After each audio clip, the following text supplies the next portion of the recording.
Folks, the monorail versus subway debate for the Sepulveda Pass has been going on for years. And finally, the decision is upon us. Or rather, upon the Metro Board.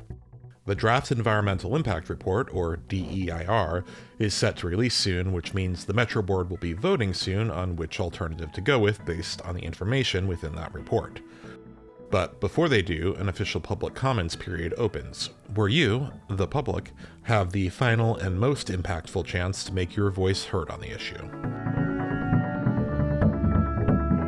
They're having a round of meetings on April 3rd to 5th, possibly before the DEIR releases or just after, it's not quite clear, with a Westwood in-person meeting on April 3rd that I should be at, a virtual one on April 4th, and a Valley in-person one on April 5th. At these meetings, they'll be updating us with pertinent details from the DEIR, so these will be great meetings to attend and speak up during. But also, don't let that stop you from attending meetings and submitting comments once the public comments period opens after the EIR drops. This video is to raise awareness of these meetings and to catch everyone up to speed ahead of the DEIR drop. I'll push out a second video with all the details that we'll learn from the EIR as quickly as possible once it's up, after which there will be more meetings and that official public comments period. If you want to make sure you don't miss it, subscribe and turn the notification bell on. So, in preparation for all that, let's recap what this project is and how we got here.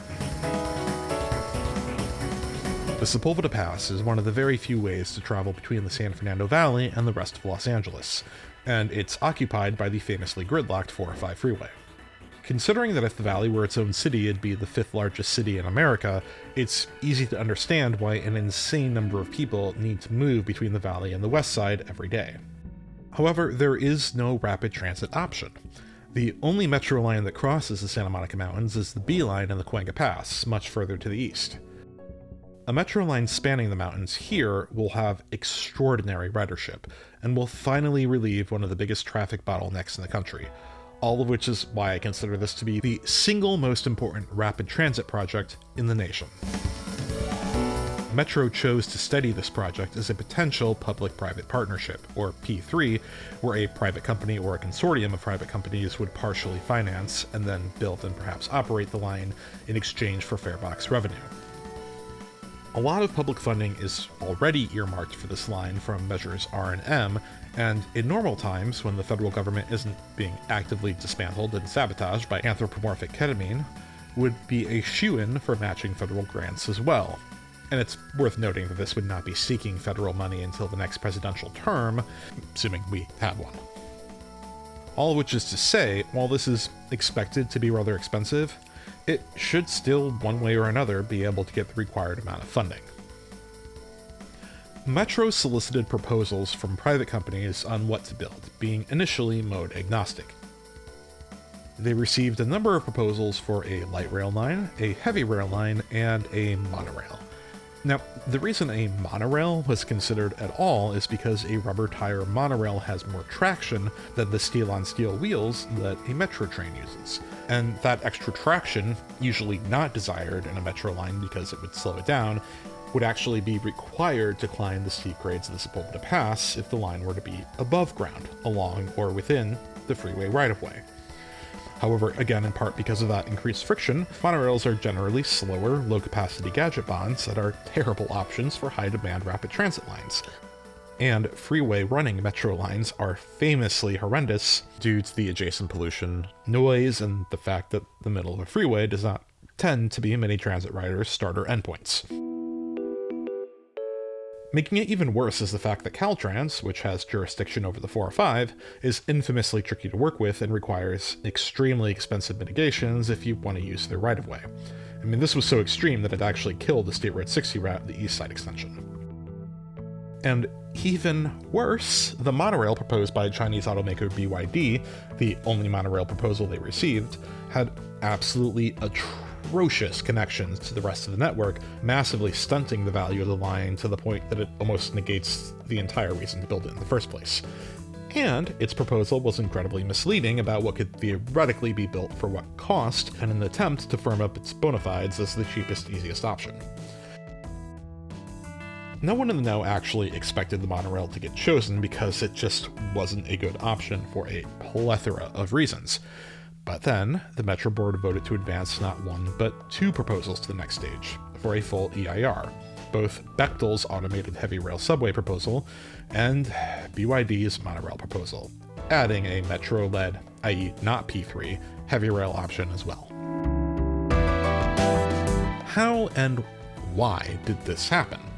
Well, my firm belief is that it has to do with the very unseemly connections that BYD has cultivated with members of the Metro Board from the time, especially former Mayor Eric Garcetti. You can learn more about that in this long video of mine from 2021 that also dives much deeper into the reasons why the monorail is a truly horrific option. I very much believe that we were saddled with carrying forward the monorail options because of corruption. And yes, options plural, for the various plans were divided into 6 concrete alternatives. 7 if you include no build, aka not building anything.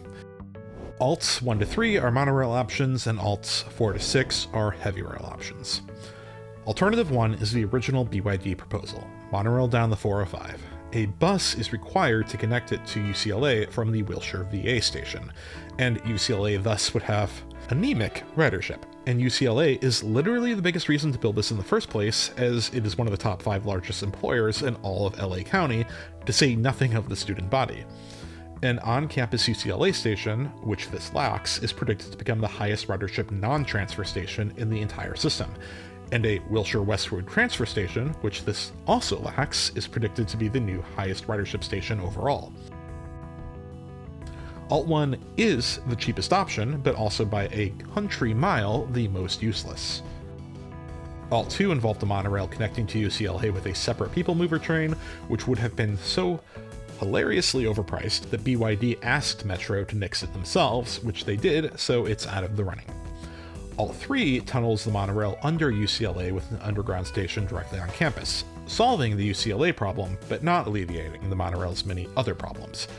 A good illustration of this is the horrible above-ground connection it requires between the platforms at Wilshire Westwood, which, again, is otherwise predicted to become the highest ridership station in the entire system. Alternative 4 is a Bechtel heavy rail option that elevates the line over Sepulveda in the valley. Alternative 5 is the same except undergrounded in the valley. Both have impeccable connections to the existing system and phenomenal ridership that absolutely blows the monorail options out of the water, and innovate from Metro's typical way of doing things with a single-bore tunnel and automated trains, the latter of which allow higher frequencies up to every 90 seconds. Alternative 6 is the Metro-led heavy rail that instead travels under Van Nuys in the valley with 2 connections to the East San Fernando Valley line instead of 1, and goes to Expo Bundy instead of Expo Sepulveda. Problem is, it doesn't include those innovations from the Bechtel heavy rail options and doesn't perform as well. In my view, Alt 4 is the no-brainer. You get almost all of the benefits of 5 with way lower cost, but 4 is considered toxic to many politicians from the valley because of the shrieks of the Sherman Oaks Homeowners Association, a coalition of wealthy homeowners who fear that seeing a train with their eyes could perhaps maybe infect them with a virus and make them poor. But the most intense opposition to heavy rail comes from bel-air, where uber-wealthy former Ticketmaster CEO and hobbyist lawsuit filer Fred Rosen is on a one-man mission to ensure that tunnels do not pass under bel-air, meaning it's Alt 1 or bust for him, despite the fact that a single-bore tunnel would have no surface impacts, meaning that this project will literally not affect him or his neighborhood at all. However, the original Bechtel proposal shows the tunnel passing far below his home, where one could speculate that he has buried his various sex dungeons that he does not want revealed. Despite, again, this having zero effect on his home or his ability to build more sex dungeons in the future, and that would provide him with an easement fee, he has decided to make worsening the lives of hundreds of thousands of pathetic people who have the temerity to be poorer than him his life's work, building on the fine work he did to ensure that going to a concert means flirting with bankruptcy. And please, if you want to know more about the type of shit he got up to as Ticketmaster CEO, oh boy, read this article. Link in the description. I would also be remiss not to mention that the bel-air Association has insisted that they require special consideration because their homes are the size of grocery stores, and that they worry that tunneling under the mountains will cause a tsunami in the reservoir that will destroy bel-air. and that Rosen has been the most widely abusive figure to government staffers on this side of Elon Musk. Anyway, the idea that this robber baron would serve as anything other than a gift-wrapped foil to politicians in the city seemed insane to me, but this is LA, baby. We don't elect you to city council without at least a 30% chance of an FBI investigation for bribery on the horizon. So, politicians in the city, burdened with a knee-jerk reaction to run and tear from homeowners associations, despite them no longer having the electoral power they once did, thanks to the realignment of LA elections with national ones, seem to bizarrely be quaking in fear of this caricature of a Captain Planet villain and are actually considering no-build as an option for the most important mass transit corridor in the nation, so they don't hurt a rich man's fifis. And so some of them can try to reprogram the allocated money to their own pet projects, despite this, once more for those in the back, being the most critical rapid transit project in the nation. So, where do we stand? No build is looking like a huge, huge risk. Alt 1 monorail is the preference of Bel-Air and Sherman Oaks if they can't get no build. Alt 2 is already out. Alt 3 is DOA because the only people who want monorail also don't want a tunnel under Bel-Air, so there's zero constituency for it. Alt 6 is DOA because there's no reason to go for it when 4 and 5 are there. And Alt 4 is unfortunately looking unlikely unless we really fight for it, which I at least intend to, due to nobody wanting to rock the boat in regards to the politics of the valley, and because not enough people have simply spent a date in Culver City to realize that elevated rail slaps. Alt 5, of course, then is the best performing, but also the most expensive alternative, and going into this EIR, it has looked like we're mostly in a battle between no build, Alt 1, and Alt 5. As I mentioned earlier, once the draft environmental impact report is released, I'll put up a second video detailing the new information contained within. The most crucial of which will be the cost estimates, currently the biggest concrete unknown, which for the first time will be coming from Metro rather than the companies competing, in theory making the estimates significantly more reliable. But in the meantime, we're less than 2 weeks away from these meetings, so put them on your calendar, tell your friends and family, spread the word among your urbanist organizations, and get ready for a fight. And once the official public comments period opens, again, either during or after these meetings, I'm still not sure, make absolutely certain that your voice is heard. Right now, it's easy to feel helpless as the country is robbed blind, but here at home, we can at least make one rich asshole's day a whole lot worse and finally be rid of this monorail nonsense.